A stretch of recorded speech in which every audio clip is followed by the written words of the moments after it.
Alright lads and lasses, I'm Eccentric Racer and this is sort of a Wreckfest track guide because, well, as I have recording this, I'm showing you my little setup for the Super Venom that I did.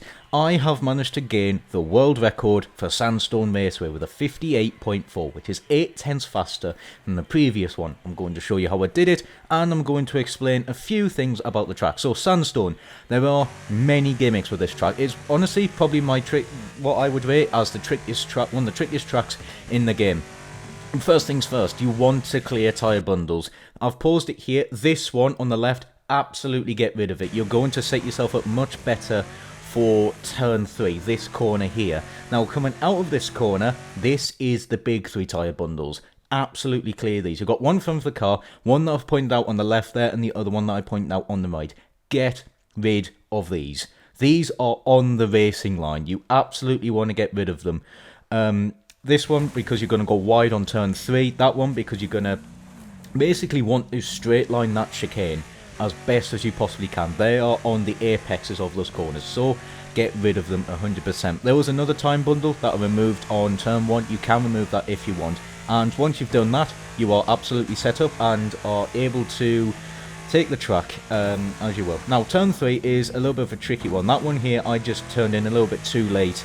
And I went very wide. This one here, I turn in a little bit too early and the bump just snags the front end into that corner and it just spits it sideways and I go over the mound, which is not ideal in the slightest. Yeah, it is a very tricky corner, turn 3. So, this is how I do it. As you can see here, I pause, I brake and handbrake on a much shallower line than the other 2 attempts before I actually hit the bump. Because I want to do this because I don't want the front end to, I don't want the back end to be very kicked out, so the front end will just be snagged, which will give me a much shallower drift, and it coaxes it wide, and that is it. That's more of a straight line in the chicane, which is, well, why you want to remove those 3 tyre bundles. Now going on a little bit further on the track, this section here, not a big hassle. You can take a little bit of a shortcut with that left-hander. Now I'm going to pause it here because this next 2 corners are very tricky. I've got a left-hander that's not too taxing, but you are approaching it at 120 plus miles an hour. So I brake just before it starts levelling out. I go off the brake because I'm going to set myself up for this corner here. This is a very tricky corner because you're basically doing a Scandinavian flick into the corner. That is the best way I've managed to use it, is get a little slide into the left-hander and then straighten the car up to then kick it for the right-hander. I know that's not really, well, yeah.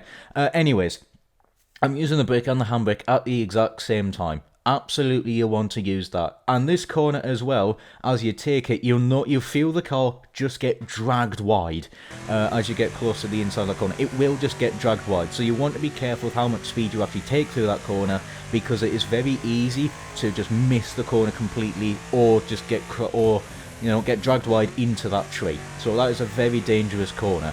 The hairpin, again, it's just picking your braking zone correctly, using the brakes and the handbrake in unison.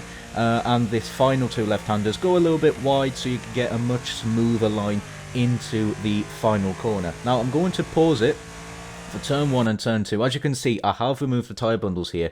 That is something that I do want to do, to be honest. With this corner here, it is very, very tricky because you've got that bump in between turn 1 and 2. So if you take too much of a slide into turn 1 to get yourself into turn 2, front end's going to grip up, and you're going to miss the corner. And if you go a little bit too quickly, you're just going to miss turn 2 entirely. So when you put it all together, this is what I managed to get, a 58.4. Now I am going to show you a different line for turn 3 that I actually managed to find out, and it did work for me.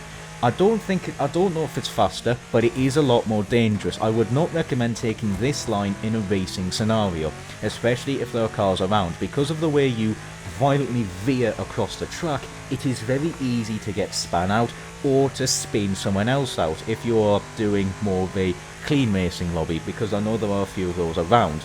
And like I said, I don't know if it's actually that much faster, and it is very easy to overextend and you've lost a lot of time by just cutting the corner a little bit too much. So yeah, absolutely would not recommend taking that in a racing scenario, but if you're just going to be doing time trial, then fair enough. I'm going to call the video there. I do hope you enjoyed and learned something new. All feedback is appreciated. If you think I missed something out, please leave that in the comments below. And well, yeah, I just wanted to give you this. However, that's gonna be it for me. Take care, and ciao for now.